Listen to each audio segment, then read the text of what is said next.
Hello kids, welcome to education Vani. Educational information के लिए channel को सब्सक्राइब कीजिए, पास ही बेल आइकन को प्रेस कीजिए। अगर वीडियो अच्छी लगे तो लाइक एंड शेयर कीजिए।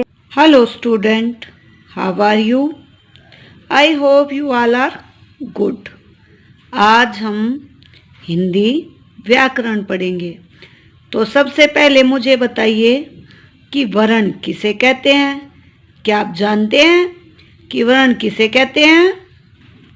हम सभी जानते हैं कि अ से अंक तक हिंदी वर्णमाला में स्वर हैं और क से अज्ञ तक व्यंजन, और इन्हीं को हम वर्ण बोलते हैं। लेकिन वर्ण की परिभाषा क्या है? वर्ण वह छोटे से छोटी इकाई है जिसके टुकड़े ना किए जा सकें। आज का व्याकरण में हमारा विषय है वर्ण विचार। आज हम हिंदी वर्णों के बारे में जानेंगे। भाषा की मूल ध्वनियों को व्यक्त करने वाले चिन्हों को वर्ण कहते हैं। किन्हें कहते हैं वर्ण? भाषा की मूल ध्वनियों को व्यक्त करने वाले चिन्हों को वर्ण कहते हैं। भाषा का उच्चारण ध्वनियों से होता है। प्रत्येक ध्वनि के लिए एक विशेष चिन्ह निर्धारित किया गया है। यह विशेष चिन्ह ही वर्ण कहलाता है। वर्ण भाषा की सबसे छोटी इकाई होता है। संसार में अनेक ध्वनियाँ प्रचलित हैं। मनुष्य के मुख से भी अनेक प्रकार की ध्वनियाँ निकलती हैं। ये समस्त ध्वनियाँ वर्ण नहीं हैं। भाषा के अंतर्गत कुछ ध्वनियों को ही स्वीकृत करके उनके चिन्ह अंकित किए गए हैं। वर्ण वह छोटी से छोटी स्वीकृत ध्वनि है जिसके और छोटे टुकड़े किए नहीं जा सकते, जैसे ए, प, य, उ आदि। तो आपको समझ आया वर्ण की परिभाषा क्या है? चलिए एक बार फिर से दोहराते हैं। वर्ण वह छोटी से छोटी स्वीकृत ध्वनि है जिसके और टुकड़े नहीं किए जा सकते हैं। वर्ण भाषा के उच्चारित और लिखित दोनों ही रूपों के प्रतीक हैं और ये ही भाषा की लघुतम इकाई है। भाषा की सबसे छोटी इकाई कौन सी है? वर्ण। वर्ण को अक्षर भी कहा जाता है। हिंदी के वर्ण देवनागरी लिपि में लिखे जाते हैं। कौन सी लिपि में लिखे जाते हैं? देवनागरी लिपि में, क्योंकि हिंदी की लिपि देवनागरी है। अब हम सब ने हिंदी वर्णमाला पढ़ी है, तो चलिए उसको फिर से दोहरा लेते हैं एक बार। उसमें सबसे पहले है स्वर। स्वर हैं हमारे ए, आ, ई, उ, री, ए, आए, ओ, औ। उसके बाद है अनुस्वार, अंग, विसर्ग, आहा। इसके बाद है हमारे पास व्यंजन। कै वाली लाइन पूरी, कै लाइन के जो वर्ण हैं उसे कैवर्ग बोलते हैं।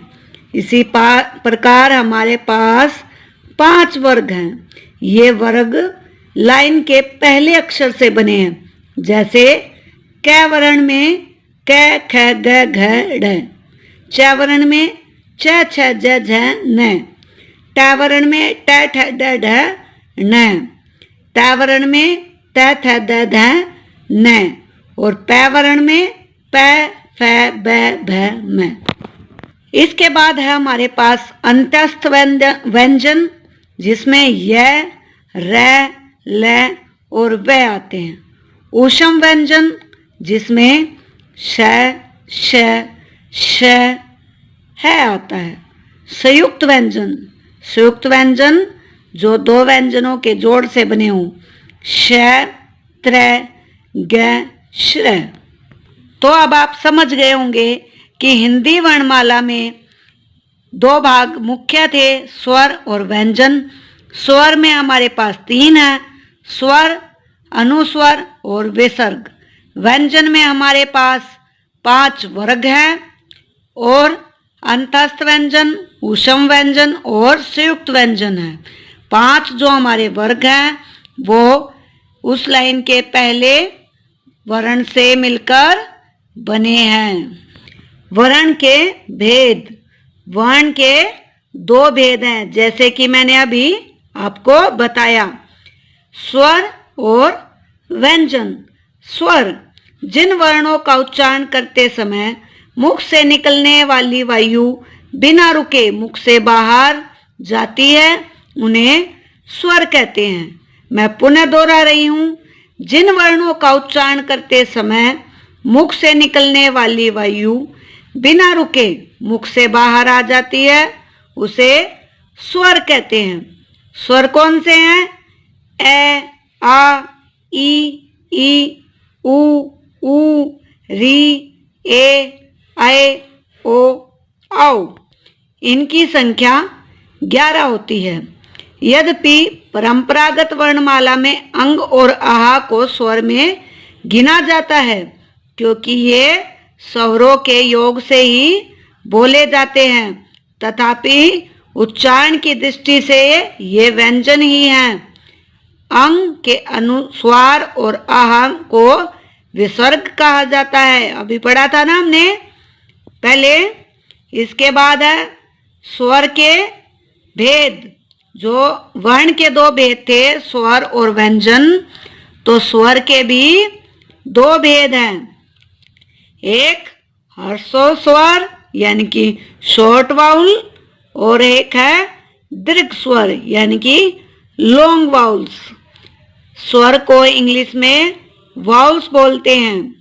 देखिए अब ह्रस्व स्वर किसे कहेंगे? जिन स्वरों का उच्चारण सबसे कम समय में होता है, या जिनको बोलने में सबसे कम समय लगता है, उन्हें ह्रस्व स्वर कहते हैं। जैसे ए, ई, उ, री, ये कितने हैं? 4। दीर्घ स्वर, जिन स्वरों का उच्चारण करने में ह्रस्व स्वर से लगभग दुगना समय लगता है, उन्हें दीर्घ स्वर कहते हैं। कितना समय लगता है? दुगना।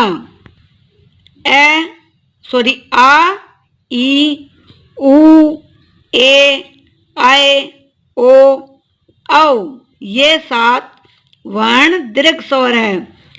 आ और ओ के मध्य की ध्वनि को ओ को मिलाकर अब दीर्घ स्वर 8 हो गए हैं। उल्लेखनीय तथ्य यह है कि दीर्घ स्वर स्वरों के दीर्घ रूप नहीं, वर्ण अपने आप में स्वतंत्र हैं। स्वरों की अपनी मात्रा भी होती है, आप पिक्चर में से देख सकते हैं।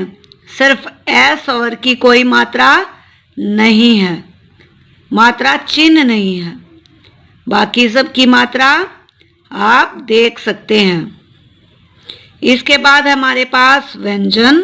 जिन वर्णों का उच्चारण करते समय वायु कंठ से सीधे बाहर नहीं आती, उसे व्यंजन कहते हैं। व्यंजनों के उच्चारण में जीवा मुख के विभिन्न स्थानों कंठ, तालु, दांत आदि से छूती है। दोबारा रिपीट करें हम।